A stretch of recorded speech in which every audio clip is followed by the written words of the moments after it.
Merge કરી નાખ.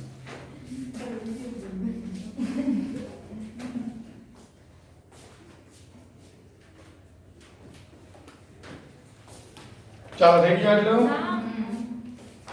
હવે જો આમ તો આપણને ડિલીટ કરી નાખ્યો છે એ દાખલો, પણ આપણે જે છે એ ડિલીટ નથી કરવાનો દાખલો. હું જે હવે કહું છું એ આ તો બે હતા જ કાયદેસર. હવે સ્વાધ્યાયનો 7.5 નંબરનો જે દાખલો છે ને એ ડિલીટેડ સિલેબસમાં એ લોકોએ લખી નાખ્યો છે. શું કામ કે પાવરની થિયરી નીકળી ગઈ ને આ લોકો આ વખતે, બરાબર છે, 30% સિલેબસમાં. એટલે બાકી દાખલો હું આપણે ભણી ગયા એને કીધું સ્વાધ્યાયના 7.3 ની રકમ લ્યો. તો સ્વાધ્યાયનો 7.3 એટલે શું હતું? માત્ર ઇન્ડક્ટર ધરાવતો પરિપથ હતો. માત્ર ઇન્ડક્ટર ધરાવતો પરિપથ આવો હતો, માત્ર ઇન્ડક્ટર ધરાવતો પરિપથ. હવે એની અંદર શું હતી પાછી ખાસિયત? તો કે આ પ્રશ્નમાં એવું પૂછ્યું છે કે એનો પાવર શોધો. શું શોધવાનો હતો? માત્ર ઇન્ડક્ટર ધરાવતા પરિપથનો પાવર શોધો. બરાબર, આપણે પાવર ગણવાનો હતો. પાવર કેવી રીતના શોધવો? તો આપણે થિયરીમાં આવ્યું હતું, તમને યાદ હોય તો શુદ્ધ ઇન્ડક્ટર ધરાવતા પરિપથનો એક આવર્તકાળ પર આપણે સાબિતી કરી. પહેલા આમ તત્કાલીન મેળવ્યું તો I ગુણ્યા V, એના બેની કિંમત મૂકી હતી. પછી છેલ્લે આમ સરેરાશ લીધું હતું. એ જે સાબિતી આપણે લખાવી છે ને અગાઉના લેક્ચરમાં, એ લખીને અહીંયા 0 સાબિત થાય છે લખી નાખવાનું. અને એની પૂછ્યું છે સાબિત કરો કે માત્ર ઇન્ડક્ટર ધરાવતા પરિપથનો પાવર 0 હોય. આ સાબિતી જે આપણે ભણાવી છે એ દાખલામાં લખી નાખવાની રહેશે. હવે તમને આપણે જે લખાવી છે એ પેટી તમારે ફરીથી ના સ્ટેપ લખવાની. આગળ તમને ભણાવી દીધું છે, ગઈકાલના લેક્ચરમાં જ ભણાવ્યું હતું. એટલે આગલો લેક્ચર જે છે એના વિશેનો છે કે પાવર 0 આવે બેઠી એની સાબિતી લખી નાખવાની છે. બરાબર, આ 7.5 માં એ પાર્ટ હતો. હજી બી પાર્ટમાં આપણે તમને એવું સમજાવું છું. કેપેસિટર વાળો પરિપથ આવશે, એમાં સાબિતી કરાવશું શેની? પાવરની. તો એ કેટલી આવશે? 0 આવશે એમાં. એટલે બી પાર્ટ હજી આપણે બાકી રહેશે, એ પાર્ટ ભણાવી દીધો તો સાથે આપણે ચર્ચા કરી દીધી. બરાબર છે, બી પાર્ટ હજી આગળ જતા આવશે એટલે આપણે આને એવું ગણશું કે સ્વાધ્યાયના 7.5 નો એ પાર્ટ કમ્પ્લીટ થઈ ગયો. બરાબર છે, જેમાં ખાલી કયો પરિપથ હતો? માત્ર ઇન્ડક્ટર ધરાવતો પરિપથ. ચાલે ને, માત્ર ઇન્ડક્ટર ધરાવતો પરિપથ. ઓકે, જોઈ લે. ચાલો આમાં કઈ પ્રશ્ન હોય તો કહી દઈએ. હવે આટલું તો સિમ્પલ દાખલા છે.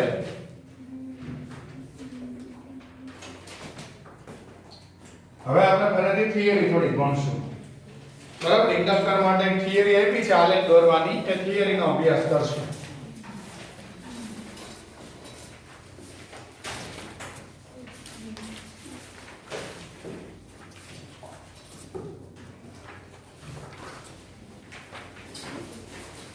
તો જોજો, બહુ સરસ થિયરી આપેલી છે, એની આપણે ચર્ચા કરીએ.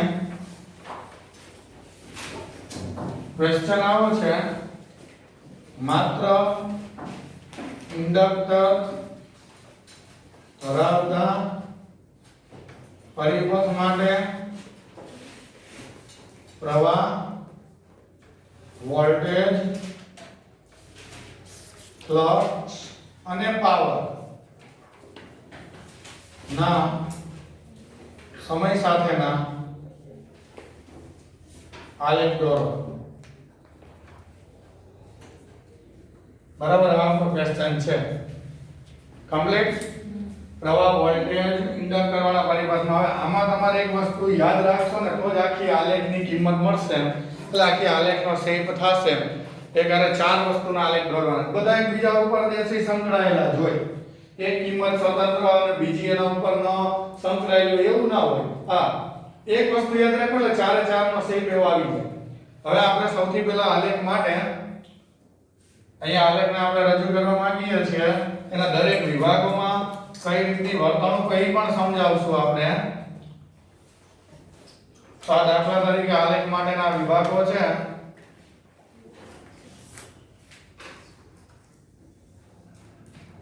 ઓકે, આ પહેલો વિભાગ અને આપણે 0 થી 1 વિભાગ કહેશું. બીજો વિભાગ 1 થી 2 વિભાગ, 2 થી 3, 3 થી 4.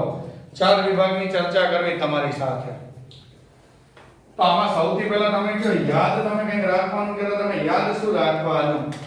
તમારે વોલ્ટેજનો એક આલેખ યાદ રાખવો પડશે. એટલે એનો શરૂઆત ક્યાંથી થાય છે? આ વખતે વોલ્ટેજ કળામાં આગળ છે પહેલેથી તમને ખબર છે 5/2 છે એટલે બરાબર. તો આપણે આગળ જ બતાવીએ તો ઓલામાં શું થતું? આપણે બતાવતા વોલ્ટેજને 0 એ બતાવીએ તો પછી પ્રવાહને ક્યાંથી બતાવવો પડતો? નીચેથી આપણે કળામાં પાછળ એટલે 0 ની જગ્યાએ નીચેથી દર્શાવવો પડતો. એટલે આપણે સહેલું પડે. એટલે આપણી કળામાં આગળ છે 5/2 તો પહેલેથી જેને 5/2 કળા એ જ મૂકી દઈએ તો ન ચાલે. એટલે પ્રવાહને 0 થી ચાલુ કરી શકે તો જો આ વોલ્ટેજ 5/2 કળા એ મૂકી દીધો આગળ છે બરાબર. મતલબ એ મહત્તમ કિંમતે પહોંચી ગયો છે શૃંગે. હવે એ વોલ્ટેજ ધીમે ધીમે શું થાય? ઘટતા જાય. તો ચાલો વોલ્ટેજ ઘટીને પછી ચક્ર દરમિયાન 0 થઈ જાય. પહેલા મહત્તમ હતા તો પ્રવાહ એના કરતા કળામાં કેવો છે? પાછળ છે. એટલે આ 0 એ છે સોરી મહત્તમ એ છે 5/2 જેટલો પ્રવાહ પાછળ છે. આને પોતાનું શૃંગ અહીંયાથી શરૂ કરી દીધું અને પૂરું પણ કરી દીધું. તો પ્રવાહ એનું પોતાનું શૃંગની શું કરે? શરૂઆત કરે. ઓલાએ પૂરું કરી દીધું વોલ્ટેજ. એટલે પ્રવાહ એની પાછળ હોય એટલે શું કરે? મહત્તમે પહોંચી જાય ને કિંમત. એટલે એની કિંમત મહત્તમે પહોંચી જાય. કમ્પ્લીટ આટલું? આ રીતે પેલું યાદ રાખો એટલે બીજું થઈ જાય. હવે મને જરા કી કયો પ્રવાહનું મૂલ્ય 0 થી વધીને મહત્તમ થયું. અંદર પ્રવાહ વહે છે સોલેનોઇડમાં એટલે એનો મતલબ શું થયો? પ્રવાહ વહે તો અંદર પ્રવાહ વહે તો એનો મતલબ શું થયો? કે તમને યાદ હશે આગલા ચેપ્ટરમાં આપણે ભણાવ્યું સોલેનોઇડ એટલે વાહકતાનું ગૂંચળું. પ્રવાહ વહે એટલે એમાં B બરાબર μ0 એના મુજબ ચુંબકીય ક્ષેત્ર ઉત્પન્ન થાય. સોલેનોઇડ નું ચુંબકીય ક્ષેત્ર ગજિયા ચુંબક જેવું છે એવું આપણે કહેતા. એ અંદર ચુંબકીય ક્ષેત્ર ઉત્પન્ન કરે. એટલે હું અહીંયા સોલેનોઇડ ને અહીંયા દોરું 0 થી 1 વિભાગમાં એની વર્તણૂકને 0 થી 1 વિભાગમાં તો આવી કઈ એની વર્તણૂક કઈ એવું દાખલા તરીકે આ સોલેનોઇડ એક ગજિયા ચુંબકની જેમ વર્તે. એટલે એને આમ કંઈક દર્શાવી દઉં કે આ એક તાર જે છે સોલેનોઇડ બનાવવા માટે આમ વીટેલો હોય બરાબર. અહીંયાથી કંઈક પ્રવાહ આમ દાખલ થાય અહીંયાથી બહાર નીકળે. એટલે એ એક પ્રવાહધારી ગૂંચળું હોય સોલેનોઇડ હોય ઇન્ડક્ટર હોય એ ચુંબકીય ક્ષેત્ર ઉત્પન્ન કરે. એનો એક ધ્રુવ આ N છે તો બીજો ધ્રુવ કયા ધ્રુવની જેમ વર્તે? યસ. કારણ કે આમાં તમે અમે જમણા હાથના અંગૂઠાનો નિયમ મૂકો તો અહીંથી આમ પ્રવાહ જતો રહે. અહીંથી આમ જતો રહે. આમ આંગળીઓ આમ પ્રવાહ બાજુમાં વાળો આમ અંગૂઠો અંદર ક્ષેત્રની દિશા બદલે S થી N હોય ને એટલે આ N ધ્રુવ ના S ધ્રુવ આવી રીતના પ્રવાહને બતાવી શકીએ. કમ્પ્લીટ. અને એનું ક્ષેત્ર બહાર હવે દોરી નાખવાનું N થી S આમ બહાર N થી હવે ચુંબકીય ક્ષેત્ર એનું કોનું? સોલેનોઇડ જે આપણે અહીંયા જેને આપણે ઇન્ડક્ટર કહે છે ને આ ઇન્ડક્ટર માટે આવું આવે N થી S. તો આપણે ક્ષેત્ર રેખાઓ બ્લેક કલરની માર્કરથી દોરી નાખી બરાબર છે. અને એની દિશા પણ બતાવી દે N થી S. અહીંયા આમ ક્ષેત્ર શું હોય? આમ બહાર નીકળતું હોય એમ. અહીંયા આમ અંદર દાખલ થતી દિશામાં હોય બરાબર છે. ચાલો આ રીતનું આપણે 0 થી 1 વિભાગમાં આવી આપણને પરિસ્થિતિ મળે બરાબર કે ફ્લક્સ ધીમે ધીમે વધે તો આલેખમાં એને દર્શાવ. તો પહેલા આલેખ આ બ્લેક માર્કર વાળું શું બતાવતો હતો? વોલ્ટેજ. આ બ્લુ માર્કર વાળો આલેખ શું બતાવતો હતો? પ્રવાહ. હવે ફ્લક્સ જેમ જેમ પ્રવાહ વધે એમ ચુંબકીય ક્ષેત્ર વધે તો ફ્લક્સ એ શું થાય? વધે. કારણ કે આમ ફ્લક્સ ને આપણે આમ બ્લેક માર્કર થી પ્રવાહની હારે હારે જે વધે તો એની હારે હારે જેનો આલેખ આમ બતાવી દઈએ તો ફ્લક્સ થઈ ગયો આપણું બરાબર છે. આટલું જે અહીંયા વધી રહ્યું છે આ બ્લુ માર્કર છે એટલે એ પ્રવાહનો આલેખ બતાવે છે. તો આ ફ્લક્સ કમ્પ્લીટ આટલું. અહીંયા પહેલા વિભાગમાં શું લખી શકીએ આપણે? હજી એક વસ્તુ બતાવવાની છે પણ હમણાં ચર્ચા કરીએ. એટલે આટલો ડેટા આપણે છે તો લખી નાખીએ કે આ 0 થી 1 વિભાગમાં વોલ્ટેજનું મૂલ્ય શું થાય છે? મહત્તમ થી ઘટીને પણ કેટલું 0 થાય છે. એમ કહી શકાય કે પરિપથમાં શુદ્ધ ઇન્ડક્ટરને મળતા વોલ્ટેજ શુદ્ધ ઇન્ડક્ટર ને લાગુ પાડેલ વોલ્ટેજ જે આપણે પરિપથમાં શુદ્ધ ઇન્ડક્ટરને લાગુ પડેલ વોલ્ટેજ જે છે એ શુદ્ધ ઇન્ડક્ટરને લાગુ પડેલ વોલ્ટેજનું મૂલ્ય શું થઈ રહ્યું છે મહત્તમથી શું થાય છે હા મહત્તમથી શૂન્ય બને છે તો કળામાં પણ પાછળ છે પ્રવાહ લખવાનું કે ઇન્ડક્ટર ધરાવતા પરિપથમાં હવે પ્રવાહ વિશે લખવું તો પહેલા કહી દેવાનું કે ઇન્ડક્ટર ધરાવતા પરિપથમાં પ્રવાહ વોલ્ટેજ કરતા કળામાં શું હોય વોલ્ટેજ કરતા કળામાં π/2 જેટલા π/2 જેટલા પાછળ હોવાથી શું થાય જેટલા પાછળ હોવાથી પ્રવાહની કિંમત શું થાય આ ઘટીને 0 થાય તો પ્રવાહની કિંમત શૂન્યથી મહત્તમ થાય હા પ્રવાહ શૂન્યથી મહત્તમ બને એમ લખાય ચાલો તો ફ્લક્સ શું થાય હા તો આથી ફ્લક્સ જે છે ફ્લક્સ પણ મહત્તમ બને હવે ચોથું પાવર વિશે કહો તો જોજો પાવર એટલે P બરાબર આમ થાય પાવર P એટલે તે જે તે વખતેનો છે એમ સરેરાશ નહીં એ વિભાગ દરમિયાન શું થાય તેનો આલેખ દોરીએ તો પાવર P એટલે I અને V નો ગુણાકાર I કેટલો હોય તો કે સાહેબ આ બિંદુએ I જેવો 0 તો પાવર 0 આ બિંદુએ V 0 તો અહીં પાવર 0 વચ્ચેના ભાગમાં બેની કઈ કિંમત સારી એવી મોટી મળે છે એટલે ગુણાકારી મોટો મળે એમ કહેવાય બેની અહીંયા વચ્ચેના વિસ્તારમાં કિંમત બેની વોલ્ટેજ અને પ્રવાહની મોટી મળે તો ગુણાકારી મોટો મળે એટલે વચ્ચેના ભાગમાં પાવરનો આલેખ આમ મહત્તમ હટે છેડે આમ 0 તો કહી શકાય છેડે આમ શું કહીએ ગાય 0 ઓકે આ ધન પાવર મળ્યો બરાબર છે આટલો આલેખ આ આપણે શેનો છે પાવર બરાબર અહીં લખવાનું ધન શું કામ મળ્યો બેની કિંમત ધન છે ને પ્રવાહ અને વોલ્ટેજ ની તો અહીં લખી નાખવાનું કે I અને V બંને કેવા છે ધન છે એટલે પાવર કેવો મળે ધન I અને V ધન હોવાથી પાવર ધન બને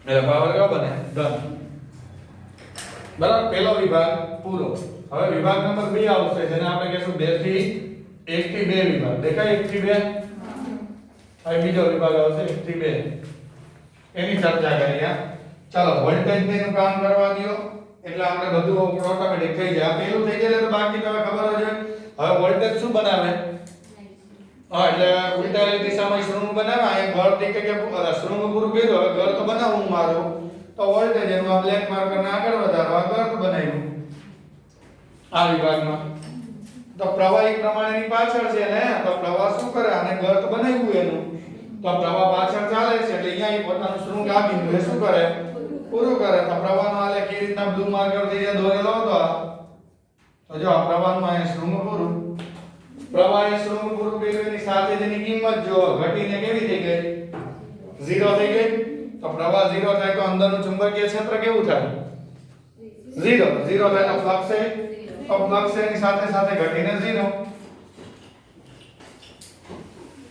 ચાલો પાવર નું પછી લખશું આકૃતિ જરાક દોરીએ અહીંયા ખાસ એ મને કયો પ્રવાહે દિશા બદલી છે દિશા નથી બદલી છે એનું દિશા તો એ જ છે મૂલ્ય જે મહત્તમ હતું ને દિશા એટલે ઉપરનો ભાગ ધન કહેવાય નીચેનો ઋણ કહેવાય નીચે આપણે દિશા બદલી ઉપર ને ઉપર એ તો બદલેલી નથી સાહેબ એનું મૂલ્ય મહત્તમ થી 0 થયું છે દિશા તો એ જ છે ને અહીંયા ખાલી મૂલ્યનું ઘટ્યું પેલા વધી મહત્તમ થયું હવે ઘટીને 0 એટલે વાહે તો આમ નોમ જ એ વધીને 10 થયો વળી એમના વહી 10 8 9 7 5 6 અને 0 થઈ ગયો એમ સમજાય તમને એટલે આ દિશાનો એરો તો જોજો તમે પ્રવાહનો અહીંયાથી આ બહાર નીકળતો તો અહીંયાથી દાખલ થતો હોય બોલો ને ઈ જો મેં એમના એમ રાખ્યો પણ એ ખાસિયત શું કે ધીમે ધીમે જે આ ક્ષેત્ર તમે દોર્યું છે ને એમાં હું જો બે જ લાઈન દોરું છું કેમ બે જ દોરી ઘટતી ફ્લક્સ ઘટે છે ને આ એ બતાવવા માટે બે જ લાઈન જે છે ક્ષેત્ર રેખાની દોરેલી છે પેલા 4 હતી જોવો તો આ બે થઈ ગઈ ને એનું કારણ એ છે કે આ વિભાગમાં ફ્લક્સ શું થઈ રહ્યું છે ઘટી રહ્યું છે તો એના વિશે આપણે લખી શકીએ કે હવે આ વિભાગમાં દર વખતેની જેમ લખી નાખવાનું કે વોલ્ટેજ શું થાય છે શૂન્ય મૂલ્યથી નીચે હા એટલે નીચે આપણે ઉલટાવી દિશામાં મહત્તમ થાય નીચે આપણે દિશા બદલી કહેવાય ને બરાબર એટલે આપણે લખવાનું કે વોલ્ટેજ શૂન્યથી ઉલટાયેલી દિશામાં મહત્તમ બને છે. ઉલટાયેલી દિશામાં મહત્તમ બને છે. ચાલો પછી બીજા વિશે શું લખશો? પ્રવાહ વિશે. એટલે પ્રવાહ એની પાછળ જ છે ને π/2, એટલે શું લખવાનું? આથી પ્રવાહ મહત્તમ મૂલ્યથી શું બને? એનું શૃંગ પૂરું થાય એટલે મહત્તમ મૂલ્યથી શૂન્ય બને છે. ટૂંકમાં શૃંગ પૂરું થઈ જાય પાછળ છે એટલે. આને પોતાનું ગર્ત મહત્તમે પહોંચાડ્યું તો પ્રવાહ પાછળ છે એટલે પોતાનું શું પૂરું કરે? શૃંગ. બરાબર.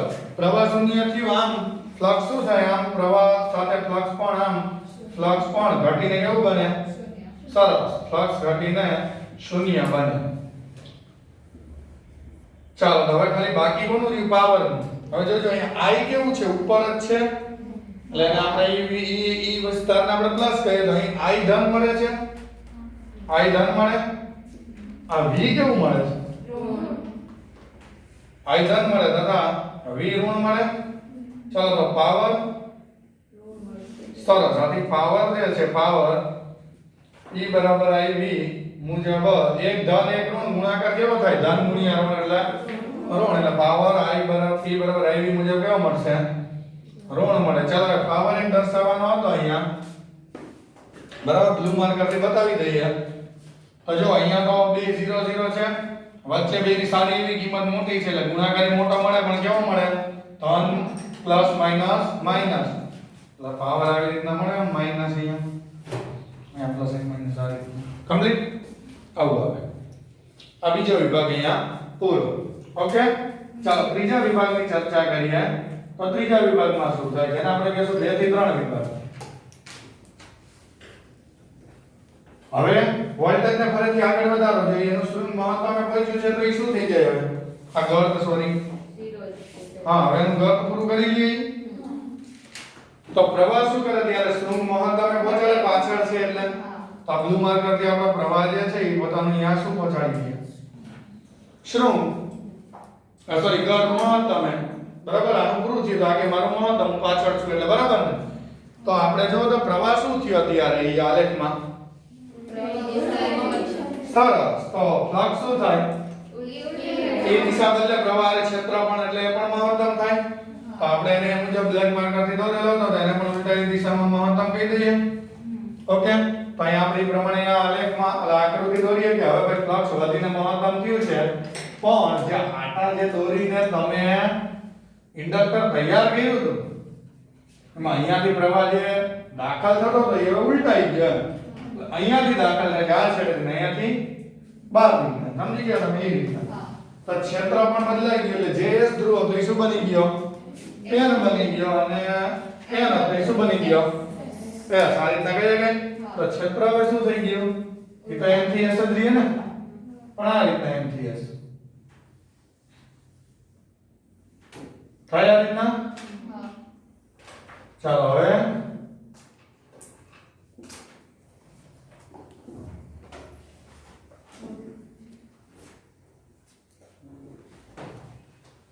ક્ષેત્રરેખા દોરવામાં ખાસ ધ્યાન રાખો કે એકબીજાને છેદે નહીં એવા ખાસ જે છે જોવું, નકર ખોટું કહેવાય. એમ છેદે તો છેદન બિંદુ પાસે બે રેખા મળે તો ખોટું પડે. હવે અહીંયા શું લખવાનું? પેલા વોલ્ટેજ વિશે. વોલ્ટેજ શું થયા? એના મહત્તમ મૂલ્યથી ઘટીને કેવા બન્યા? શૂન્ય. વોલ્ટેજ તેના મહત્તમ મૂલ્યથી ઘટીને શૂન્ય બને છે. બરાબર. વોલ્ટેજ એના મહત્તમ મૂલ્યથી ઘટીને પાછા કેવા થઈ જાય છે? શૂન્ય. બરાબર. ઉલટાયેલી આથી પ્રવાહ જે છે કડામાં પાછળ છે એટલે આમ પ્રવાહ ઉલટાયેલી દિશામાં કેવા બને? પાછળ પાછળ ચાલે. એટલે અહીંયા દેખાડો ને મહત્તમ બન્યો. આમ ઇન્ડક્ટરનો પ્રવાહ પાછળ ચાલે છે એટલે ઇન્ડક્ટરમાં વહેતો પ્રવાહ ઉલટાયેલી દિશામાં મહત્તમ બને. ચાલો ઉલટાયેલી દિશામાં મહત્તમ બન્યો તો શું થયું? એટલે આપણે ડાયરેક્ટ લખી નાખવાનું આમ ફ્લક્સ એ મહત્તમ થાય. તેથી સંકળાયેલ ફ્લક્સ મહત્તમ બને. પછી પ્રવાહની દિશા બદલી એટલે ખબર જ હોય કે ફ્લક્સ પણ શું થાય? હા, એની દિશા બદલાય જ જાય. કારણ કે ક્ષેત્ર બદલી જાય ને પ્રવાહ સાથે. જમણા હાથના અંગૂઠાના નિયમ પ્રમાણે એટલે સંકળાયેલ ફ્લક્સ મહત્તમ બને એટલું લખી નાખ્યું. હવે પાવર વિશે શું કહેવું છે? પ્રવાહ કેવો છે? ધન છે કે ઋણ છે? ઉલટાયેલી દિશા પેલા ઋણ. વોલ્ટેજ ઉલટાયેલા છે, ખાલી 0 થયા, બાકી છે તો ઉલટાયેલા જ. તો એ પણ કેવા છે? ઋણ. તો એમ લખીએ કે અહીં I જે છે ઋણ મળે છે અને V પણ કેવો મળે છે? તો માઈનસ માઈનસ કેવું થઈ જાય? પાવરમાં. તો પાવર કેવો મળે? પાવર હા, તો પાવર ધન મળે. અહીંયા ધન બતાવો ને, પાવર ઉપર બતાવશું તો એનો આ બ્લુ માર્કર થઈ ગયા દોર્યો છે. ખબર પડી કે વચ્ચે કિંમત મહત્તમ એટલે ત્યાં પાવર મહત્તમ, બાકી છેડે તો કેવા થાય? વોલ્ટેજ કે પ્રવાહ કોક તો 0 હોય જ. એટલે છેડે પાવર કેવો? 0. સમજાય આ લેખમાં? છેલ્લા વિભાગની ચર્ચા કરીએ. 2 થી 3 પૂરો થયો, હવે 3 થી 4. ચાલો 3 થી 4 વિભાગમાં શું થશે? આ જુઓ તમે, વોલ્ટેજ પોતાનું હવે હા, હવે શૃંગ ચાલુ કરી દઈએ અને મહત્તમે પહોંચાડી દઈએ. એને તો ઘર તો પૂરું થઈ ગયું એટલે તો અહીંયા ખાસ વોલ્ટેજ પોતાનું શૃંગ મહત્તમે પહોંચાડી દે. ઓકે, તો પ્રવાહ શું કરે? ત્યારે પોતાનું ઘર પૂરું કરી લે. π/2 પાછળ છે એટલે તો જો બ્લુ માર્કર થી આ પ્રવાહ પોતાનું ઘર પૂરું કરી દે. ઓકે, તો અહીંયા આપણે એમ લખી શકીએ કે જો તો પ્રવાહ શું થઈ રહ્યો છે? વધી રહેલો દેખાય છે, ઘટી રહેલો દેખાય છે? ઘટીને 0 થયો તો ફ્લક્સ ઘટીને 0 બતાવી દો. દિશા નથી બદલી ને? દિશા નહીં, તો એનો મતલબ આ તો એમના એમ જ રહે. આટાઓ પેલા ચાર્જ દર વખતે દોરીથી દોરી નાખવાના. પ્રવાહ અહીંયાથી દાખલ થતો તો અહીંયાથી બહાર નીકળતો તો એમના એમ ઈ ઘટે છે ખાલી. બરાબર છે? એટલે n ધ્રુવ નો n ધ્રુવ ના s ધ્રુવ નો s ધ્રુવ. હવે ખાલી આ n થી s જે ક્ષેત્ર જે છે, બરાબર, એ હવે 4 ક્ષેત્ર રેખા એટલે દોરી કે ઘટી રહ્યું છે એટલે એમ સમજાય તમને? અહીંયા શું લખીએ? વોલ્ટેજ નું શું થઈ રહ્યું છે? વધીને મહત્તમ થાય. વોલ્ટેજ ધન દિશામાં, ઉપર એટલે ધન લખું, વોલ્ટેજ ધન દિશામાં વધીને કેવા બને છે? વધીને મહત્તમ બને છે. ઓકે, વોલ્ટેજ ધન દિશામાં વધીને કેવા બની જાય છે? મહત્તમ બને છે. તો પ્રવાહ એટલે ઘટીને મહત્તમ મૂલ્યથી ઘટીને 0 થાય. પ્રવાહ જે ઋણ દિશામાં છે એટલે બીજા શબ્દમાં ઉલટાયેલી દિશામાં, પ્રવાહ જે ઉલટાયેલી દિશામાં છે તે પ્રવાહ જે ઉલટાયેલી દિશામાં છે તે મહત્તમ મૂલ્યથી ઘટીને શૂન્ય થાય છે. તો ફ્લક્સ નું શું થાય? હા, આમ ફ્લક્સ પણ શૂન્ય બને. તો પાવર નું રહ્યું ખાલી. ચાલો પાવર નું કહી દઈએ. ફ્લક્સ પણ ઘટીને 0 કરી દઈએ. ટપકા વાળે બ્લેક માર્ક કરી દઈએ. ચાલો વોલ્ટેજ કેવા છે? હા, પ્રવાહ કેવો છે? ઋણ. હા, તો પાવર એટલે બેનો ગુણાકાર. એટલે આવે જવાબ માઈનસ, પ્લસ માઈનસ માઈનસ ગમે ત્યારે છેડે બે 0 છે ને અહીંયા તો 0. વચ્ચે બેની કિંમત મોટી એટલે ગુણાકાર મોટો એટલે પાવર ઋણ. વચ્ચેની કિંમત મોટી, ના ઋણ પાવર.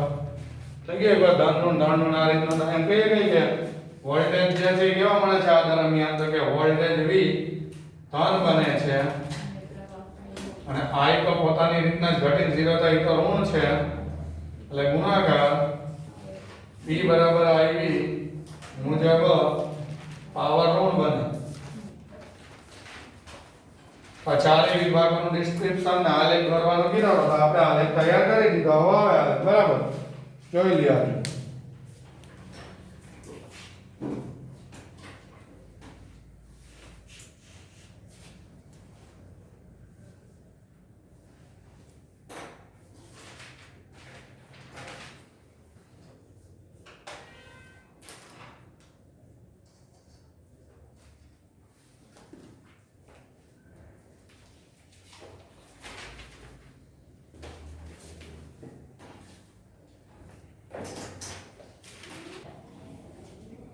જો હવે આપણે માત્ર કેપેસિટર ધરાવતો જે પરિપથ હોય ને એની માટે પેલું કામ શું કરશું? માત્ર કેપેસિટર ધરાવતા પરિપથ માટે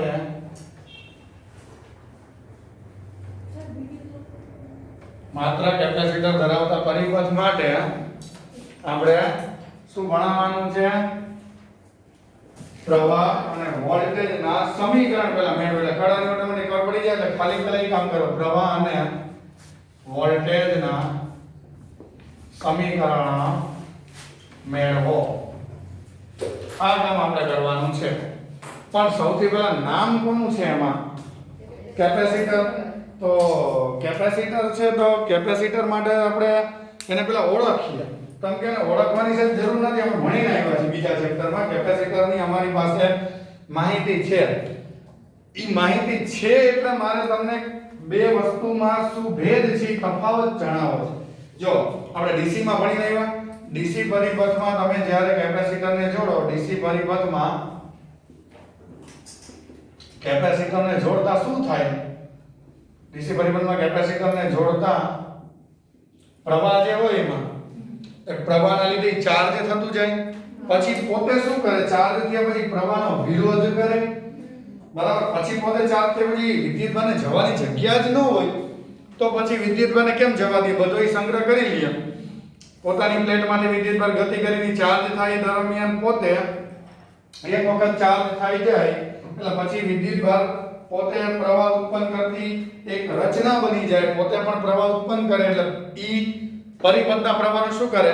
વિરોધ. એટલે આપણે સાદી ભાષામાં યાદ રાખતા ડીસી પરિપથ હોય તો આપણે એમ કહેતા કે જે ભાગમાં કેપેસિટર છે એમાં પ્રવાહ નીકળશે નહીં. એવું આપણે ત્રીજા ચેપ્ટરમાં યાદ રાખતા. ડીસી માં જે ભાગમાં કેપેસિટર હોય, કારણ કે ડીસી માં પ્રવાહ એક દિશામાં વહે, કેપેસિટર ચાર્જ થઈ જાય. એટલે હું પહેલો જ મુદ્દો એ લખું છું કે ડીસી પરિપથના કેપેસિટરને જોડતા તે ચાર્જ થતું જાય તેમ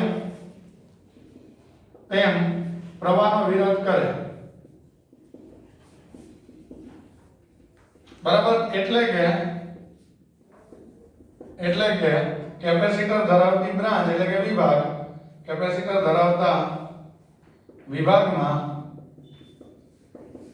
પ્રવાહ નો વિરોધ જે છે એ વિરોધ થતો હોય. કોના દ્વારા?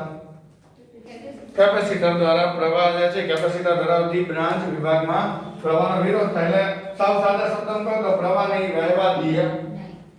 હા, કેપેસિટર જે હોય એ પ્રવાહને ના વહેવા દે. બરાબર. આ વાત હતી સાચી, પણ કયા પૂરતી સાચી? ડીસી માટે સાચી. મારે કેમ અહીંયા ચોખવટ કરવી પડી? મારે એસી પરિપથ છે. હવે તમે એમ કહી દો કે સાહેબ એસી માં જો અમને તો એવું ખબર છે કેપેસિટર એમાં પ્રવાહ ન વહે તો સીધું જ પ્રારંભથી જ ખોટું થઈ જાય ને. તમે સીધું એમ કહો હાલો હવે આકૃતિ દોરો. આ પરિપથ માત્ર કેપેસિટર જ છે પરિપથમાં તો સર એમાં તો પ્રવાહ 0 હોય. પણ ઈ કોના પૂરતી વાત સાચી? અહીંયા ડીસી હોત તો તમે કીધું એમ તો સીધું સમીકરણ બનાવવું જ ન પડે. એટલે એસી માં હું ચોખવટ કરી કહું છું કે એસી માં પ્રવાહ આવર્ત રીતે બદલાય ને એટલે શું થાય? કેપેસિટર ચાર્જ ડિસ્ચાર્જ થતું રહે. કહેવાનો મતલબ પ્રવાહને વહેવા દે. સતત ચાર્જિંગ ને ચાર્જિંગ રહે. એક દિશામાં પ્રવાહ રહે ડીસી ની જેમ. તો પોતે વિરોધ કરે પ્રવાહનો અને પ્રવાહ બંધ કરાવી દે. અત્યારે પ્રવાહનું પોતાનું જ નક્કી નથી, પોતે જ વધે વળી ઘટે ઉલટા એક દિશામાં વધે. તો આવા પ્રવાહના લીધે કેપેસિટરને પણ સતત પોતાની પરિસ્થિતિ આવર્ત રીતે શું કરવી પડે? બદલવી પડે. એટલે આપણે એમ કહી શકીએ કે જ્યારે કેપેસિટર જે છે એ કેપેસિટરને એસી પ્રવાહમાં અથવા તો એસી પરિપથ સાથે એસી સ્ત્રોત સાથે જોડવામાં આવે ત્યારે શું થાય? એસી સ્ત્રોત સાથે જોડવામાં આવે ત્યારે પ્રવાહ આવર્ત રીતે શું થતો હોય? આવર્ત રીતે બદલાય ને. આવર્ત રીતે બદલાય એટલે કેપેસિટરને ચાર્જ ડિસ્ચાર્જ કરી શકે. બરાબર છે. આમ કેપેસિટરને ચાર્જ ડિસ્ચાર્જ કરી શકે એટલે કહેવાનો મતલબ કે એને વિરોધ જ ખાલી પ્રવાહનો અહીંયા કરવા મળે નહીં. એટલે અહીંયા પ્રવાહ ટૂંકમાં પરિપથમાં આવી શકે 0 ન હોય સમીકરણ મેળવવું પડે એવું હું તમને કહેવા માંગુ છું. તો હવે આપણે કોઈ સમયે ચર્ચા કરીએ. દાખલા તરીકે મેં જ્યારે અવલોકન કર્યું ત્યારે આના વોલ્ટેજ V હતા લાગુ પાડે. વધતા હોય ઘટતા હોય બધું એમાં થતું હોય આ કોઈ સમયની વાત છે તમને કોઈ સમયે v વોલ્ટેજ હતા કોના હા કોઈ પરિપથના v જેટલા વોલ્ટેજ હતા બરાબર હવે v જેટલા વોલ્ટેજ એટલે પરિપથમાં વિદ્યુત ભારે ગતિ કરી હોય પ્રવાહ I જેટલો બનાવ્યો હોય અને એ વિદ્યુત ભાર પ્લેટ ઉપર જમા થયો હોય તો આ વખતે દાખલા તરીકે પ્લેટ પર વિદ્યુત ભાર q જેટલો છે જમા થયેલ વિદ્યુત ભાર કેટલો છે q જેટલો છે તો આ કેપેસિટરના બે છેડા વચ્ચેના વોલ્ટેજ q/c એવો આપણે નિયમ છે q = cb આપણે નિયમ ભણી ગયા ને તો v ને કરતા બનાવો તો q/c નિયમ આવે તો અહીંયા હું એટલું કહી શકું કે કોઈ સમયે કેપેસિટર જે છે અથવા તો કોઈ સમયે લાગુ પાડેલ AC વોલ્ટેજ V હોય કોઈ સમયે લાગુ પાડેલ AC વોલ્ટેજ V હોય તથા પ્લેટ પર વિદ્યુત ભાર કેટલા છે પ્લેટ પર વિદ્યુત ભાર સ્મોલ q હોય તો કેપેસિટરના બે છેડા વચ્ચેના વોલ્ટેજ VC = q/c આવે કેપેસિટરના બે પ્લેટ વચ્ચેના બે છેડા વચ્ચેના વોલ્ટેજ VC = q/c આવે હવે આપણે આમાં કિર્ચોફનો નિયમ મૂકી શકીએ અથવા તો સિમ્પલ આ વોલ્ટેજ આને મળે એમ કહી શકીએ આપણે કિર્ચોફના નિયમથી ચાલીએ મેં અવલોકન કર્યું ત્યારે ઉપરનો છેડો ધન નીચેનો ઋણ તમે કહો સાહેબ મેં અવલોકન કર્યું ત્યારે નીચેનો ધન હતો ઉપરનો ઋણ હતો તોય સમીકરણ તો એ જ આવે આ ધન હતો એટલે આ પ્લેટને ધન કરે ને આને ઋણ તમે ગમે તેમ લઈ શકો આ AC છે તમે પરિસ્થિતિને જે જોઈ હોય એ લ્યો એ પ્રમાણે બધામાં સરખી જ જે છે એ સાદુ રૂપની વાત આવે બરાબર છે ચાલો હવે પ્રમાણ કરો તો માઈનસ થી પ્લસ એટલે કેવા લખવાના પ્લસ મેં અવલોકન કર્યું ત્યારે વોલ્ટેજ V કિર્ચોફનો નિયમ મૂકો એટલે અહીંયા આમાં આવ્યા પ્લસ થી ક્યાં ગયા તો કેવા લખવાના કોના વોલ્ટેજ કેપેસિટર એટલે VC અને બંધ પરિપથ હોય એટલે જે બિંદુએ આવે એટલે ટોટલ વોલ્ટેજ નો આ બેઝિક સરવાળો 0 એવો કિર્ચોફનો નિયમ આપણે ત્રીજા ચેપ્ટરમાં ભણાવી દીધો બરાબર ને મુસાફરી કરતા જાઓ સ્થિતિમાનને નોંધતા જાઓ માઈનસ થી પ્લસ જાવ એટલે નીચાથી ઊંચા તો ઊંચા વોલ્ટેજ એટલે V પછી એટલે વધુથી ઓછા એટલે ઓછા એટલે માઈનસ કેપેસિટરના વોલ્ટેજ હતા નિયમની આવી ગયા અને બંધ પરિપથ હોય તો 0 સિમ્પલ નિયમ ચાલો આને સામે જવા દઈએ તો V બરાબર શું થશે V એટલે પરિપથના જે તે સમયે વોલ્ટેજ તો ફિક્સ છે પરંતુ લાગુ પાડેલ AC વોલ્ટેજ નું તો સૂત્ર ફિક્સ છે લાગુ પાડેલ AC વોલ્ટેજ કયા નિયમથી મળે AC વોલ્ટેજ V બરાબર સરસ V બરાબર Vm sin omega t મુજબ બદલાતા હોય તો AC જનરેટરે ફિક્સ જ સૂત્ર બનાવી દીધું છે એનો મતલબ એમ થયો V ની કિંમત મૂકી દો Vm sin omega okay VC એટલે કેપેસિટરના વોલ્ટેજ કેટલા છે q/c c ને સામે જવા દો એટલે q બરાબર Vmc sin omega t અહીંયા આવીને આપણે ઉભા રહી ગયા ડન હવે સાહેબ આપણે પ્રવાહનું જોતું હતું સમીકરણ તમે તો વિદ્યુત ભારનું લાવ્યા આપણે પ્રવાહનું બનાવવાની વાત થઈ હતી ને સરસ અહીંયા સતત પ્રવાહ સમય સાથે બદલે સમય સાથે પ્રવાહ સતત બદલી ફાઇનલ તો એનો મતલબ એમ થયો કે જે તે સમયે અહીંયા પ્રવાહ q વિદ્યુત ભાર જોઈતો હોય તેની વખતે જે તે સમયે પ્રવાહ આવ્યો હોય તો dq/dt જેવો મળે આપણે એવું ત્રીજા ચેપ્ટરમાં કીધું હતું કે પરિપથનો t સમયે પ્રવાહ આવ્યો હોય જે વખતે તમે અવલોકન કર્યું v વોલ્ટેજ તમે જોયા એનામાં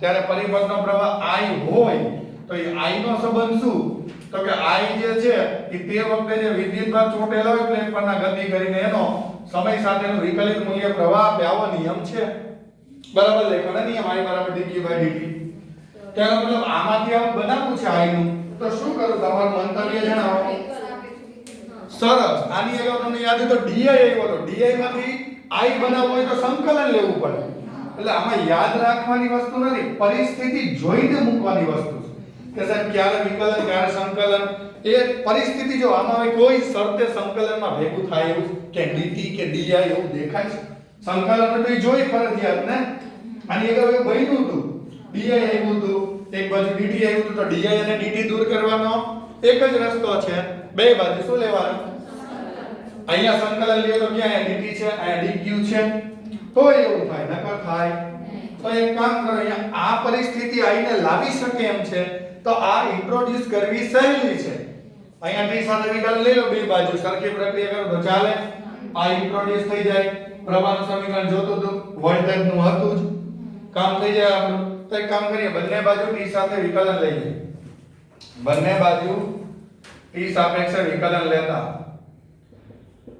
શું લેતા t સાપેક્ષે ચાલો લઈ લો વિકલન અહીંયા થઈ ગયું dq ના છેદમાં તો vm અને cm ના m હવે sin નું વિકલન શું થાય ડાયરેક્ટ આવશે ને વિકલન બે બાજુ લીધું અથવા તો કામ કરે સ્ટેપ લખી નાખેલો d by dt અહીંયા વિકલન લખ્યું આ vmc sin omega tm ના m ઓકે ચાલો dq ના છેદમાં dt આ vmc sin નું વિકલન શું થાય સરસ sin નું વિકલન માઈનસ cos આવું મેં કીધું છે ના ખાલી કોસ હા એટલે હું પૂછું છું મેં યાદ રાખજો સંકલન પૂછે તો માઈનસ cos વિકલન પૂછે તો ખાલી cos એટલે sin નું વિકલન ખાલી હવે નિયમ પ્રમાણે પદનું બાજુમાં વિકલન કરવું પડે પદ એટલે ખૂણા ઓમેગા t નું કે નહીં સંકલન તો સહગુણક છેદમાં વિકલન તો ક્યાં કરવાનું બાજુમાં ઓકે એટલે d by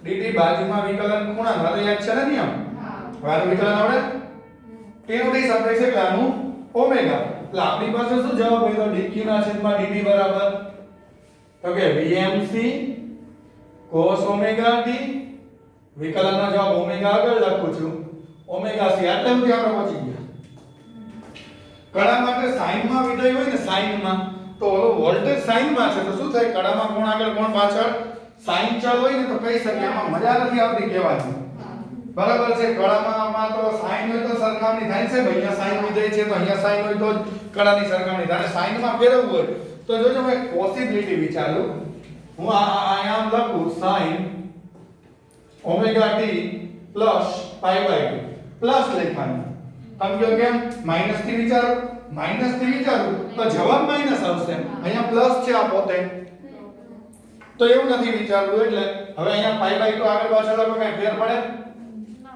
એ તો પ્લસ માં જ છે આ પાઈ બાય 2 તો વિધેય બદલે sin નું શું થઈ જાય ખૂણો એમ ના એમ પાઈ બાય 2 માં કઈ ઉમેરો એટલે બીજામાં sin ધન હોય એટલે આગળ પ્લસ ચાલે એટલે cos ઓમેગા t ની જગ્યાએ લખીએ કે લખી નાખું તો અને આ શું થયું આ ai થઈ ગયો તત્કાલીન પ્રવાહ I બરાબર શું સૂત્ર મળ્યું Vm ઓમેગા c આની જગ્યાએ શું લખવા નક્કી થયું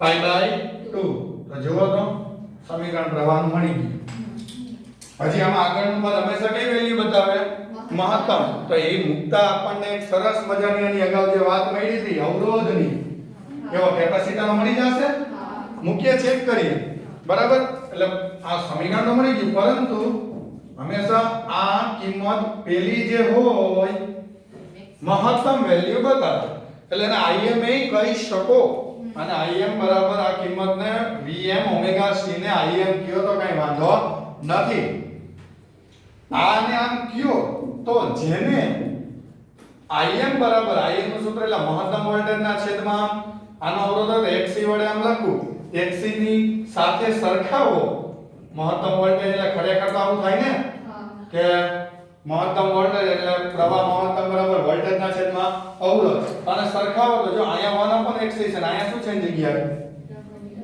ઓમેગા કહેવાય ઓમેગા છે એમ કહીએ કે તો જેને આની આરે સરખાવ્યું તો 1 xc બરાબર શું મળ્યું ઓમેગા c અને આમ જો દે નામ જવા દે તેનો મતલબ શું થયો 1 ઓમેગા c એટલે xc કરતા પણ આવું ગયું xc બરાબર 1 ઓમેગા c તો આ કામ થઈ ગયું આને કહેવાય ઇન્ડક્ટરની જેમ જ આ કેપેસિટરનો કેપેસિટિવ રિએક્ટન્સ તો સૂત્ર યાદ રાખવાનું એ એસી માં હોય તો એનો અવરોધ કેવા સૂત્રથી મળે તો આ સૂત્રથી જેને કહેવાય કેપેસિટરનો અને શું કહેવાય કેપેસિટરનો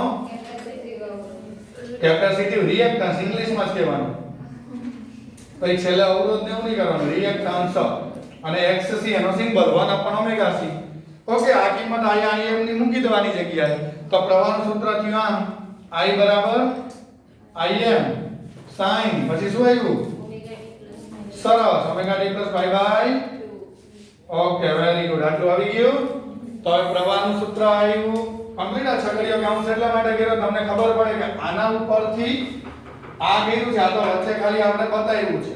ચાલ આમાં કડામાં કોણ આગળ ને કોણ પાછળ? પ્રવાહમાં પ્લસ y/2 આવ્યું તો પ્રવાહ પ્લસ આવ્યું ને ખાસ યાદ રાખજો, ખાસ અહીંયા કહીએ છીએ કે આમ અહીં પ્રવાહ વોલ્ટેજ કરતા કડામાં π/2 જેટલા આગળ કહી શકાય એવું. ઓકે ચાલો આટલું આપણે ચર્ચા કરી ને આ પ્રવાહનું સમીકરણમાં પ્લસ આવ્યું એટલે આગળ વોલ્ટેજમાં ખાલી ઓમેગા t હતું એટલે બરાબર ને. આમાં ઇમ્પિડન્સ જોઈ લ્યો.